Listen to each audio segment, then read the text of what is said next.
नितेश राणे दरोडेखोर गब्बर आहेत का? काँग्रेस नेत्यांनी व्यक्त केला संताप। नितेश राणेंच्या वादग्रस्त वक्तव्याचा राज्यभर निषेध केला जात आहे। स्वतःला गब्बर म्हणून घेणारे नितेश राणेंनी कोणते गब्बर आहेत तेही सांगावे।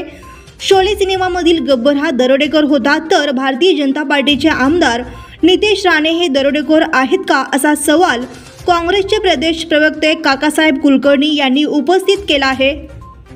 गब्बर असं म्हणलेलं आहे स्वतःला त्याने, मी जाताना दारा लावून घेते तर असं त्याने स्वतःला गब्बर सिंग म्हणलेलं आहे। मला एवढंच नितेश राणेंना विचारायचं आहे, तुम्ही स्वतःला गब्बर म्हणून घेताय, तुम्ही स्वतःला शोलेतला गब्बर म्हणून घेताय का अक्षय कुमारने काम केलेला तो गब्बर म्हणून घेताय? त्यामुळे दोन्ही गब्बर मध्ये फरक आहे।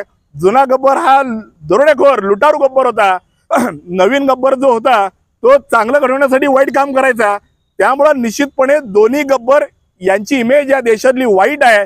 त्यामुळे स्वतः गब्बर होण्याऐवजी तुम्ही बब्बर झालं पाहिजे, चांगलं काम या राज्यात केलं पाहिजे अशी अपेक्षा असताना तुमच्याकडनं निगेटिव्ह भूमिका का व्यक्त केली जाते? तुमचा बोलता धनी कोण आहे? तुम्हाला देवेंद्र फडणवीसांचा आशीर्वाद आहे का? तुम्हाला देवेंद्र फडणवीसांचं मार्गदर्शन आहे का? तुम्हाला देवेंद्र फडणवीसांच्या गायडन्सवर तुम्ही अशा पद्धतीची विधानं करताय का?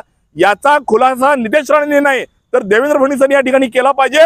ज्या पद्धतीने या राज्यामध्ये भडकाऊ विधाने केली जात आहेत, नितेश राणे ज्या ज्या ठिकाणी जातात त्या ठिकाणी पोलिस नोटीस देतात की तुम्ही भाषण करू नका, बोलू नका, परंतु जाणीवपूर्वक दोन धर्मामध्ये तेढ निर्माण व्हावी, जाती जातीत दंगली निर्माण व्हाव्या अशा पद्धतीचं विधान नितेश राणे करतायत आणि स्वतःला हिंदुत्ववादाचा खूप मोठा नेता असं समजतायत।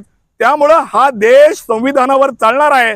या देशातला प्रत्येक नागरिक संविधानावर काम करणारा, संविधानावर विचार करून संविधानाचे मूलतत्व अंगीकारून चालणारा नागरिक आहे। त्यामुळे तुम्ही संविधान बदलू शकत नाही, संविधान नाकारू शकत नाही। त्यामुळे तुम्ही गब्बर असा किंवा कोणी असा, गब्बरची भूमिका या देशातली निगेटिव्ह आहे। याच्यावर खुलासा देवेंद्र फडणवीसांनी करावा एवढीच मी विनंती करतो। बंधुप्रेम न्यूज चॅनलला लाईक, सबस्क्राईब व बेल आयकॉन दाबायला विसरू नका। धन्यवाद।